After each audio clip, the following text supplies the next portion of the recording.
This is Darksiders 3. We're on Xbox Series X taking a look at this, I guess you would say, third main entry in the Darksiders series, at least one that continues the events forward.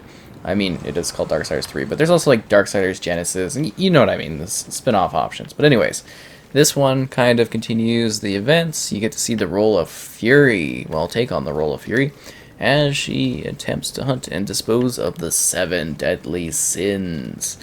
So yeah, what we're getting here is are they missing texturing? I'm sorry, I think I'm crazy here, but anyways, a near basically, well, native 4K resolution. It uses resolution, scaling, like a dynamic resolution scaling, up to a native 4K, which I believe it was hitting pretty close on the 1X, so we should be basically hitting that here the whole time through. You also get 30 FPS as the frame rate, and HDR support. So the game actually does look kind of fantastic. At least I think it looks really good. Ooh. And it's quite well detailed. So this one I actually rated quite decently high, I guess. I had to look back at the score because I didn't remember it a whole lot how I felt about the game. I just kind of remember certain elements of it. And it's basically sort of like a bit of a Dark Souls-esque kind of twist on it. You have to refight enemies and stuff in different areas, which I'm not necessarily huge on, I think was the big thing. And yeah, other than that though, I thought it was like pretty cool action, kind of a neat character, like really fluid battling options and cool weapons. I guess whatever I'm doing, I'm fighting this character here, one of the deadly sins in this vicinity, so that's kind of a neat spot. But yeah, it's kind of neat to be checking it out and showcasing here. Like, I think the character design looks like absolutely fantastic, like just crazy. And then you've got the Horsemen, the other Darksiders titles, which I think eventually I'll probably showcase, I would imagine. I don't think I've gotten to them yet. I think I've done maybe Darksiders Genesis, at least not totally recently, I guess. Oh geez, yeah, this is what I'm thinking. There's like a sort of Dark Souls-esque take on it. As you fight these deadly sins and go through these areas where it's like, not really puzzle-esque. You're kind of battling against different enemies along the way as you attempt to, kind of deal with these foes, these bigger ones. There's lots of side little characters, and it seems like this is one of those games where all of the little side characters can actually do you damage. I actually put that like right in my review thing when I was, because I actually had like a written review for this one, and I was like, oh yeah, it's kind of like, it's a little tiring dealing with things that, like, even like these small ones can actually do damage to you. At least for me, it gets a little tiring, but all to their own. Like, I think the combat's kind of cool. It's a little distinct, kind of fun to play as, and it just like looks really, really good, this one. I think it'd be a good candidate for like a frame rate FPS boost at some point, quite honestly. So it'd be cool if they could, pull that off for this one. I think that would offer quite a bit, but it's got kind of cool styles to it. It's kind of neat having this sort of continuation. You're kind of going where many others have failed, this Fury. Oh, look who it is. An Archangel.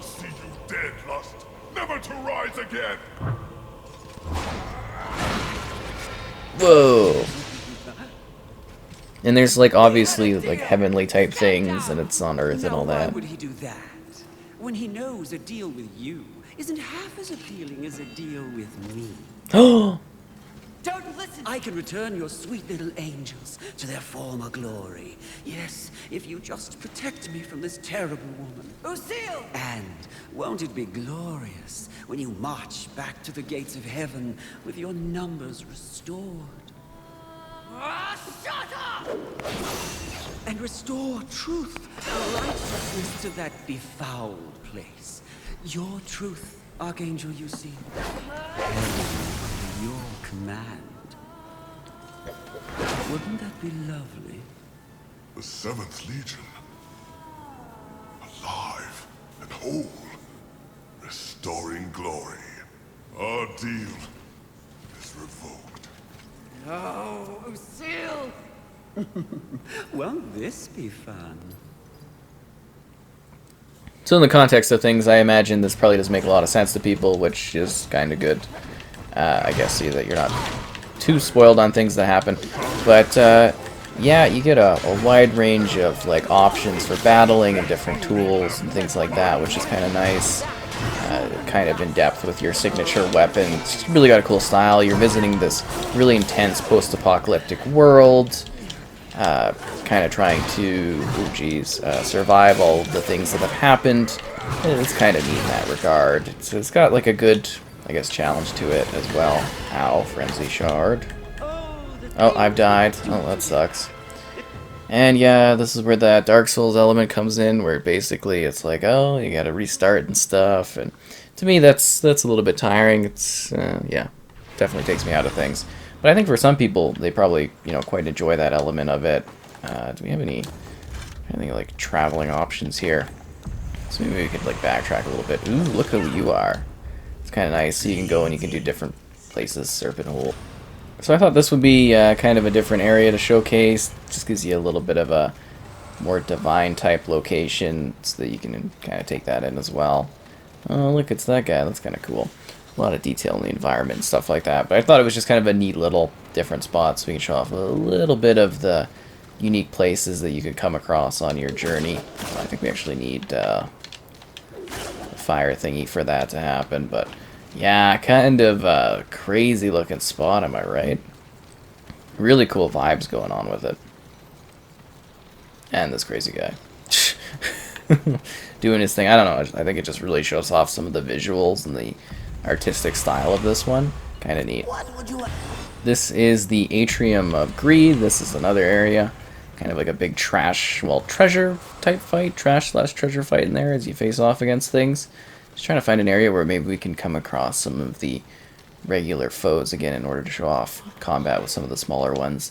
So obviously this takes place in like a big museum area that was once obviously ran by the human folks.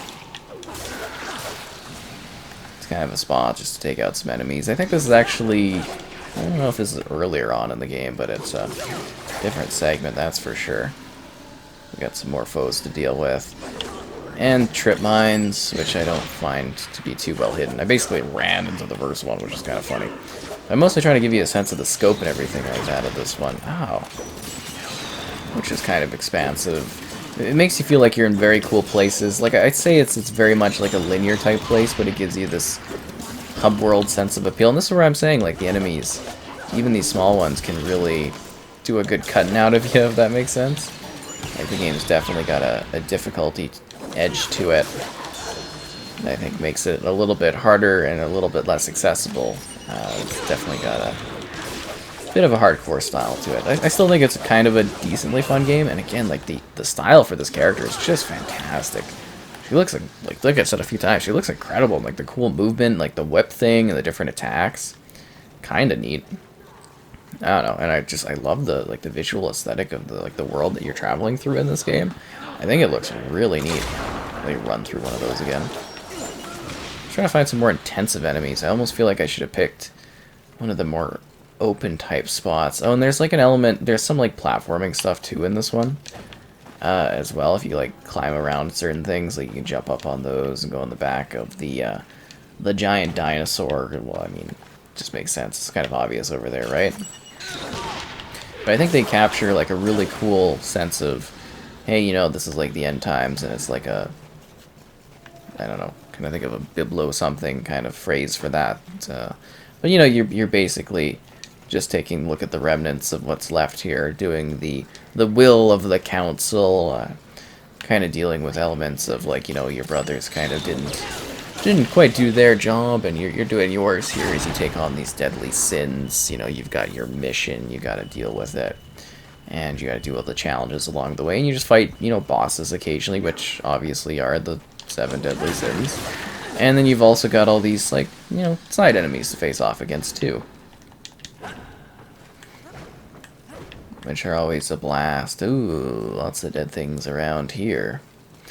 And yeah, like I said, when you first go through it, there's a lot more, well, basically intensive enemies and stuff you have to face off against. This is a bit simplistic and early on, almost, it seems, I think, against other stuff. Oh, I forgot about the ground pound thing. That one's kind of fun to do.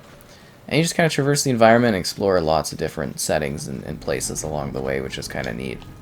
So this is another area I thought I'd showcase. I do remember this one being quite a lovely spot, and I believe one of the earlier locations for a bit of an intensive battle scenario.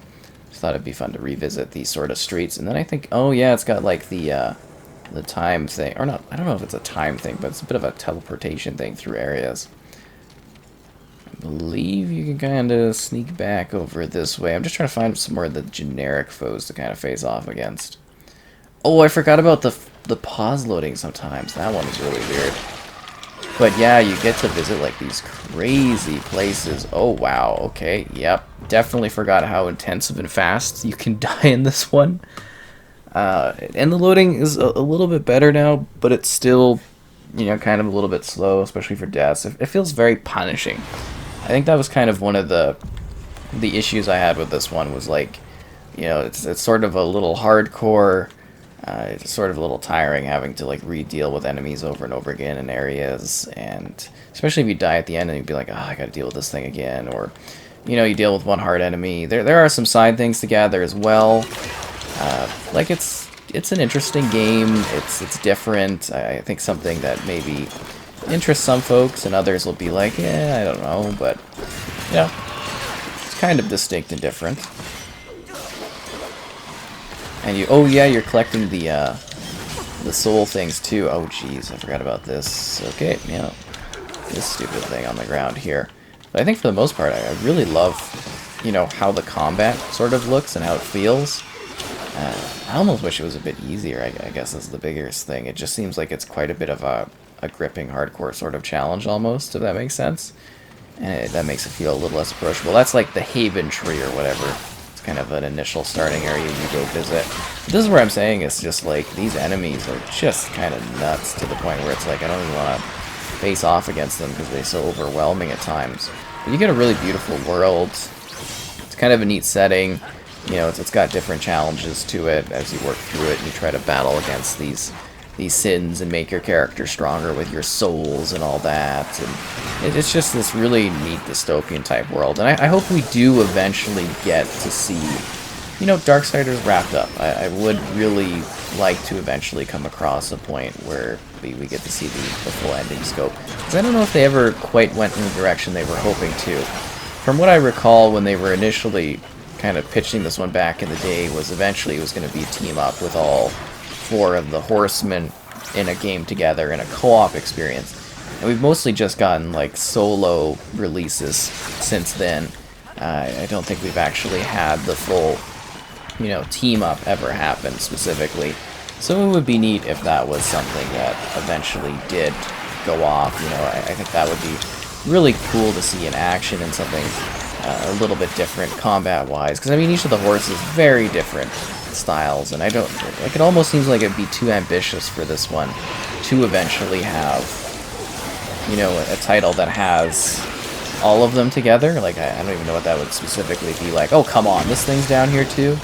You've got to be kidding me. This is the frantic action I should have even started off with. Jeez, kind of a little bit crazy. Yeah, you can't even move sometimes. Just gets a little nuts in this one. So yeah, that's basically Darksiders 3. I hope you got a bit of an idea of what this one's like. Oh, you actually go down in that area, I believe. Later on, you actually kind of go to that spot and fight over there. You know, it's just sort of this messed up post-apocalyptic world with these heavenly elements, this tense council, and your horseman crew working together, discovering the weird secrets that are going on, trying to unravel the mysteries, doing their jobs to their best of their abilities in a variety of weird environments that are both like heavenly and I guess mythological to a degree as well. It's kind of a distinct series, you know. I think it is mostly fresh for a lot of people. And I don't know if this one was one that a lot of people wanted to hop in on. It's okay, like from what I'm playing here, I actually find this kind of really frustrating. But, you know, I do gotta kind of go off my review from it back in the day as well, where I did actually think this was a pretty great game, I guess, from reading it, just with some issues here or there. But for the most part, having kind of enjoyed, I guess, what this had to offer, or finding it neat, or maybe finding it for other people, not necessarily something that I specifically love. I also try to, when I do reviews, sometimes take out my thoughts on certain things and be like, hey, this type of folk would like this, or something like that, and I think that might also be part of it, is, you know, kind of being like and realizing, hey, you know, for a type of audience that maybe like something that's more Souls-esque, you might find a little bit more value in what this one has to offer. But it is really kind of actually visually quite nice to take in, and very cool. So yeah, that's basically Darksiders 3. I hope this was a, you know, a decent showcase of what it is, and yeah, good luck out there.